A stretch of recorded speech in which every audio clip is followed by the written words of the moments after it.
Pada episode kali ini, kita akan membahas alur cerita dari film Moon Brighten for You untuk bagian yang kedua. Dan tidak usah berlama-lama lagi, mari kita mulai ceritanya. Film pun dilanjutkan dengan diperlihatkannya King Hong yang masih berada di hutan. Seketika ia melihat Lin Fang yang terdesak oleh salah seorang misterius yang ingin membunuh Lin Fang. Dan dengan segera King Hong pun membantunya dalam mengalahkan pembunuh tersebut. Singkatnya, semua peserta telah kembali ke kota. Babak ketiga pun dimulai, di mana mereka semua dikunci di dalam sebuah aula untuk saling bertarung dalam memperebutkan posisi juara. Di dalam pertarungan itu, terlihat Tuan Ji, seorang peserta yang merupakan anak buah dari Guyu, memberitahukan kepada Guyan kalau ia diberikan perintah oleh ayahnya Guyan untuk membantu Guyan mengambil posisi ketua dunia persilatan tersebut. Kemudian Tuan Ji langsung saja mencabut pedangnya dan menyerang King Hong bersama Wen Yu di sana. Setelah mengawasi pertarungan mereka, seketika Lin Fang pun akhirnya menebak kalau jurus kungfu yang digunakan Tuan Ji ini merupakan jurus yang sama dengan ayah angkatnya, sehingga ia pun menuduh Tuan Ji ini sebagai pembunuh yang tadi menyerangnya di hutan. Tuan Ji pun mengakui identitas dan aksinya ini yang diperintah oleh Tuan Guyu. Tugas ini ia lakukan karena Tuan Guyu ingin mensukseskan untuk menjadi pemimpin ketua dunia persilatan berikutnya. Guyan yang mendengarkan pengakuan ini sama terkejutnya. Ia tidak menyangka jika ayahnya telah memberikan perintah untuk mencelakai adik angkatnya yaitu Lin Fang. Sehingga Guyan pun mengajak Tuan Ji untuk bertarung di sana. Sedangkan di sisi lain, Yanzi menyerang seseorang yang sedang menyamar, yang ternyata orang tersebut merupakan Feng Bupei yang sebelumnya membunuh salah satu peserta agar dia bisa masuk ke dalam turnamen ini. Feng Bupei yang terdesak pada akhirnya pun membuka topeng samarannya dengan mengaku jika ia adalah komplotan Tuan Ji yang dikirimkan oleh Tuan Guyu. Sementara Guyan langsung menyerang Tuan Ji dan berhasil merobohkannya.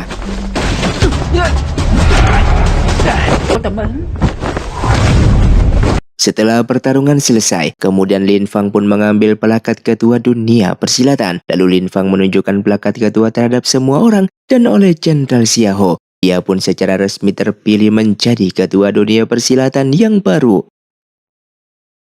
Setelah mengetahui jahatnya ayah angkatnya kepadanya, membuat Lin Fang pun memilih untuk tinggal di penginapan. Seketika itu mereka mendapatkan laporan jika ayah angkatnya yaitu Tuan Guyu yang berkunjung ke sana, dan Jenderal Xiaohu pun segera bersembunyi di balik tirai. Di sini Tuan Guyu mencoba untuk memainkan perannya seakan-akan tidak terjadi apa-apa, bertanya kepada anak angkatnya ini tidak pulang ke rumah. Akan tetapi di saat itu Lin Fang langsung memberitahukan tentang rencana kejahatan Tuan Guyu yang ingin membunuhnya, sehingga Tuan Guyu yang mencoba bertindak untuk membunuh Lin Fang sempat ragu-ragu ketika ia menyadari adanya seseorang yang bersembunyi di balik tirai tersebut.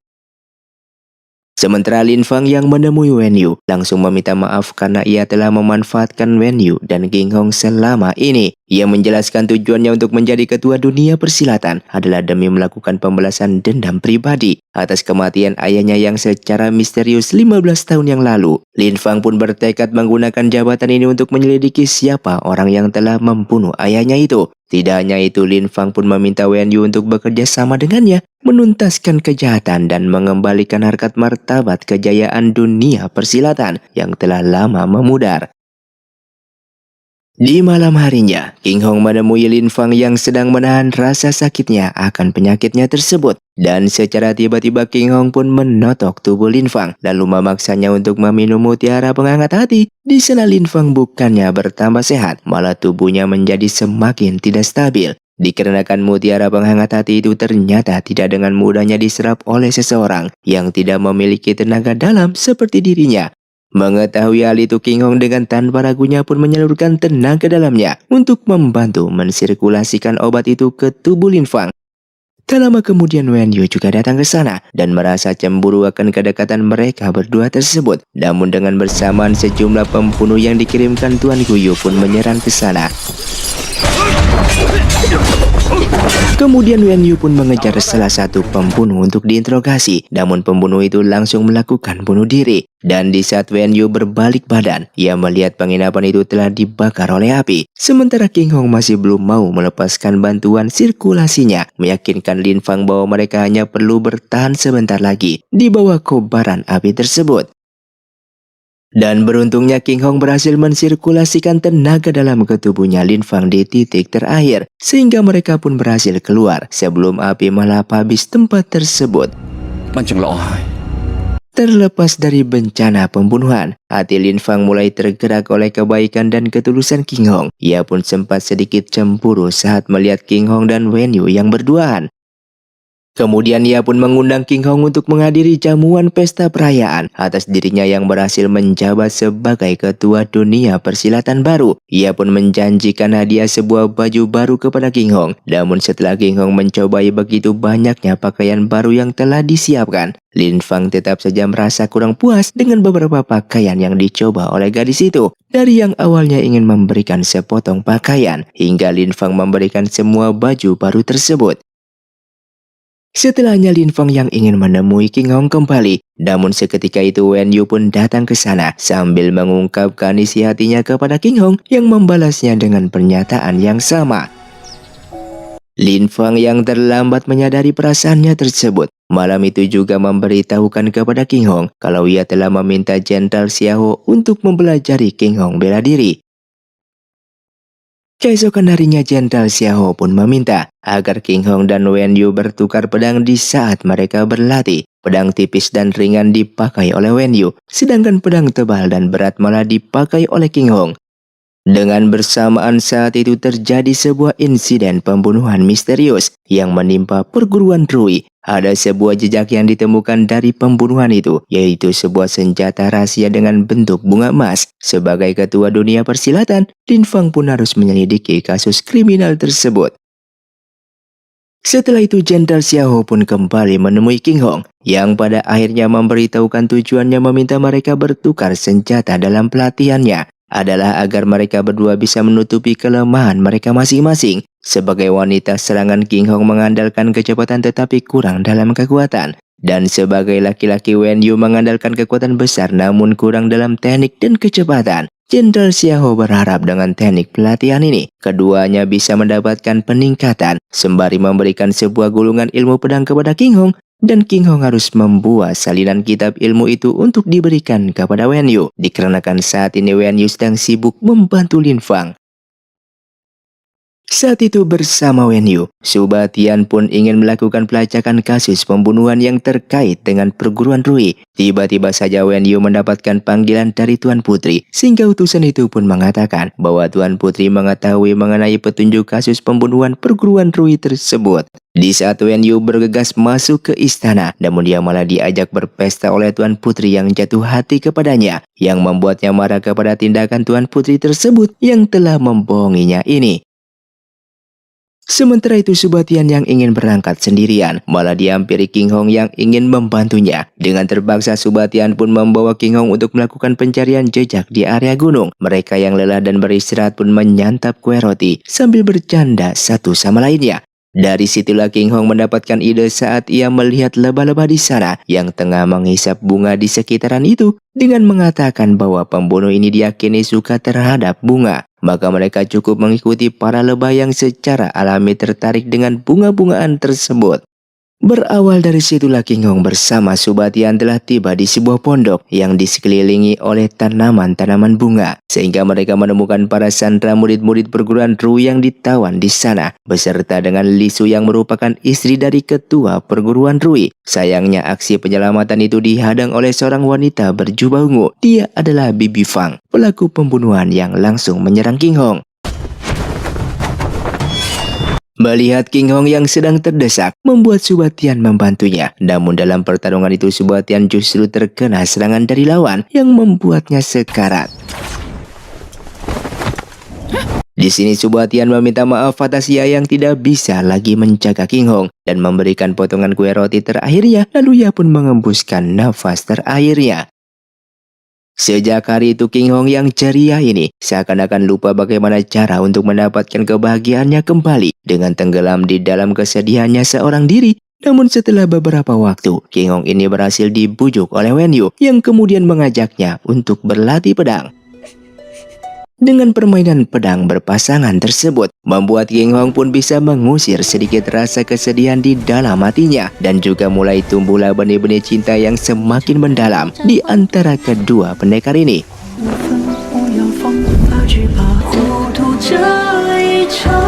Dengan bersamaan Lin Fang yang sedang kedatangan tamu, yang ternyata itu adalah Lu Ming, ketua perguruan Rui. Di sini Lu Ming berterima kasih atas murid-muridnya yang diselamatkan dari tawanan Bibi Fang. Namun secara tiba-tiba ia menyerang Lin Fang dan aksinya ini beruntungnya berhasil dicegah oleh Yanzi.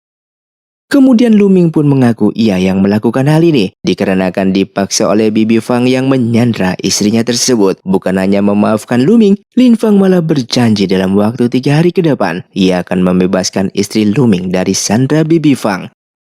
Singkatnya 3 hari kemudian, Lin Fang pun mempertemukan Lu Ming dengan istrinya. Dalam momen itulah Lu Ming baru menceritakan hubungan masa lalunya dengan Bibi Fang, yang pada awalnya ia berpacaran dengan Bibi Fang. Namun karena ia yang terikat dengan ikatan pernikahan dengan Li Su sejak kecil, Lu Ming pun meninggalkan Bibi Fang untuk menikahi istrinya yaitu Li Su. Akan tetapi setelah beberapa masa berlalu, Lu Ming yang masih berhubungan dengan Bibi Fang menemukan fakta bahwa Bibi Fang adalah seorang mata-mata dari negara Yan, di mana negara Yan yang 15 tahun lalu berperang dengan negara Xiao yang tentunya adalah musuh bagi negara Xiao. Namun di sini Lin Fang yang menganalisa kasus tersebut tidaklah sesederhana ini, sehingga ia menduga adanya sosok lain di balik Bibi Fang yang ingin mengambil nyawanya itu.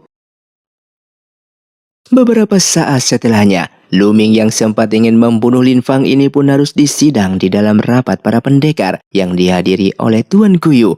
Pada sidang itu Lu Ming menceritakan ia yang dipaksa Bibi Fang untuk menghabisi Lin Fang dan juga identitas Bibi Fang yang merupakan mata-mata dari kerajaan Yan. Untuk itu orang-orang yang berkumpul mendesak agar Lu Ming ini dibunuh, di mana Tuan Guyu diminta langsung oleh Lin Fang untuk melakukan eksekusi tersebut.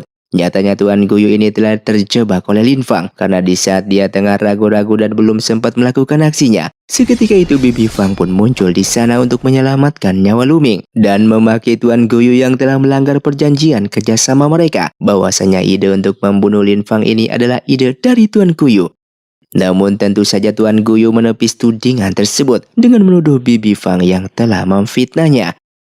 Tak lama kemudian Guyan pun datang memberikan kesaksian rencana jahat ayahnya dan Bibi Fang. Di sini Tuan Guyu terlihat sangat terkejut dengan kesaksian pengkhianatan putranya sendiri yang lebih memilih membela Lin Fang ketimbang dirinya. Sementara Guyan hanya tidak ingin ayahnya terus-menerus mengulangi kesalahan yang sama hanya demi mengejar ambisi kekuasaan.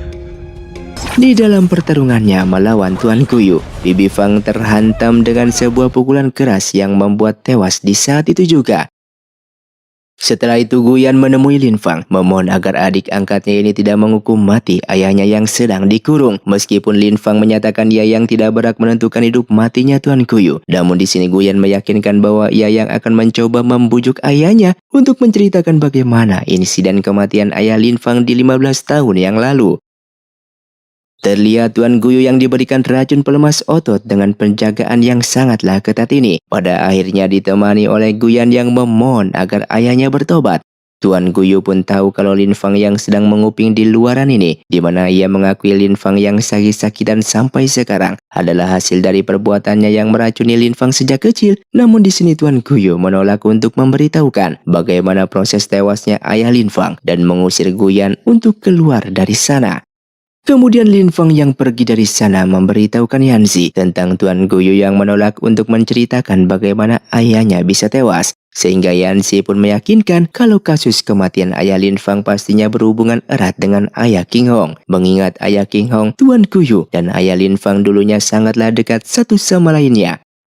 Saat Lin Fang mendapatkan kabar jika Tuan Guyu yang telah kabur, ia pun masuk ke kamar itu dan menemukan para penjaga di sana yang telah dilumpuhkan. Kemudian Guyan yang duduk dengan tenang meminta maaf kepada Lin Fang atas segala perbuatan ayahnya. Ia yang tidak ingin ayahnya mati dan telah melepaskan sang ayah. Ia pun berharap Lin Fang bisa memaafkan perbuatannya tersebut dan ia pun muntah darah di saat itu juga. Kemudian Lin Fang pun memberitahukan jika ia yang tidak pernah membenci Guyan masih teringat dalam memorinya saat ia dan Guyan dipertemukan pertama kalinya. Mereka adalah sahabat sekaligus saudara yang tumbuh besar bersama. Lin Fang pun hanya bisa menangis pilu atas kematian kakak angkatnya, dan ia pun pingsan di seketika itu juga akibat sakitnya yang kembali kambuh. Saat tersadar, Lin Fang diberitahukan Yanzi kalau racun di dalam tubuhnya ini telah masuk ke dalam sarafnya dan telah sampai pada tingkatan yang sudah sangatlah sulit untuk diobati. Sementara itu King Hong yang mencemaskan kondisi Lin Fang hanya bisa mondar-mandir di dalam kamarnya tersebut. Kemudian dia membawakan sebuah vas bunga dan sebuah bantal untuk menghibur Lin Fang di sana. Seiring dengan kesehatan Lin Fang yang mulai membaik, Lin Fang disarankan oleh Jenderal Xiao untuk menuju ke kota Cangwu karena selain adanya pertikaian antara perguruan di kota itu yang perlu Lin Fang selesaikan, Tuan Guyu juga dikabarkan telah kabur ke kota tersebut. Di kota yang sedang hujan itu, terlihat Tuan Guyu yang sedang melobi dua petinggi dari perguruan yang berbeda. Mereka adalah Cao Yang dan Li Muzong. Singkatnya, rombongan Lin Fang tiba ke kota itu dan diusir dari sebuah penginapan yang sudah dipesan oleh Cao Yang dan Li Muzong. Kedua orang itu mengaku kalau penginapan ini sengaja dipesan untuk menjamu ketua dunia persilatan. Mereka pun berpura-pura tidak mengenali Lin Fang yang adalah ketua dunia persilatan tersebut. Dengan mengetahui kalau kedua orang ini hanyalah berpura-pura memainkan sandiwara, tidak mengenali dirinya, sehingga Lin Fang pun mencegah teman-temannya yang ingin membeberkan jati dirinya tersebut. Dengan mendapati Lin Fang yang tidak ingin mengikuti permainan jebakan yang mereka siapkan, Cao Yang dan Li Muzong pun mencari Lin Fang untuk meminta maaf atas mereka yang tidak mengenali Lin Fang yang sebelumnya, sehingga mereka mengundang Lin Fang untuk tinggal di penginapan yang telah mereka pesan. Bekerja secara berhati-hati dan ingin memancing pergerakan Tuan Guyu, Lin Fang tidak membuat sebuah langkah agresif dan hanya bersandiwara dengan pencitraannya yang suka bersenang-senang. Strategi yang dimainkan Lin Fang dengan berpura-pura tidak waspada ini, singkatnya ia memancing Cao Yang dan Li Muzong untuk menjalankan rencana mereka dalam menghabisi Lin Fang. Keduanya pun melakukan jamuan makan malam yang mewah untuk Lin Fang dan berusaha keras untuk membuat dua pengawal Lin Fang, yaitu Wen Yu dan juga King Hong, agar mabuk. Dan di malam itu juga, setelah pesta jamuan bubar, terlihat penginapan Lin Fang pun langsung diserang oleh para pembunuh. Keesokan harinya, Cao Yang pun datang untuk menjenguk Lin Fang. Ia pun bersumpah tentang rumor yang mengabarkan kalau ia yang mengirimkan orang atas kejadian semalam. Jelas adalah sebuah fitnah. Lin Fang hanya tersenyum berpura-pura polos, menyatakan kepercayaannya kepada Cao Yang yang tidak mungkin punya maksud jahat terhadapnya. Setelah itu Li Muzong juga datang menemui Lin Fang dengan rayuan yang sama, di mana Lin Fang pada akhirnya juga kembali mendapatkan kantong uang dari Li Muzong. Kedua kantong itu Lin Fang titipkan kepada King Hong untuk berbelanja, lalu ia memberikan sebuah tugas rahasia kepada Wen Yu. Berbekal uang itu, King Hong membeli sebuah pakaian baru yang cukup elegan. Ia pergi mencari Lin Fang yang ternyata sedang rapat dengan seorang tamu. Lelaki muda yang ada di sana tiba-tiba saja terpana oleh kecantikan King Hong yang tiba-tiba masuk ke dalam sana, sampai lelaki itu menumpahkan cangkir tehnya. Sadar kalau ternyata ia telah mengganggu, King Hong yang mau pamit malah diperkenalkan dengan Kyuan yang masih terpesona dengan kecantikan King Hong ini.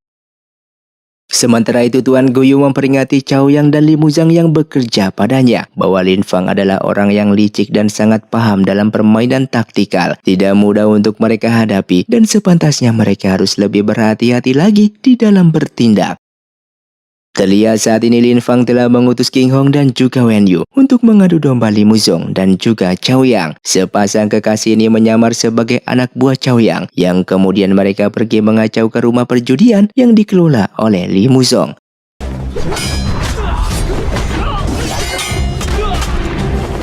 Di tempat lain, Li Muzong telah termakan oleh taktik adu domba tersebut. Ia pun menjadi sangat marah ketika mendapatkan kabar rumah judinya yang diserang oleh orang-orang Cao Yang.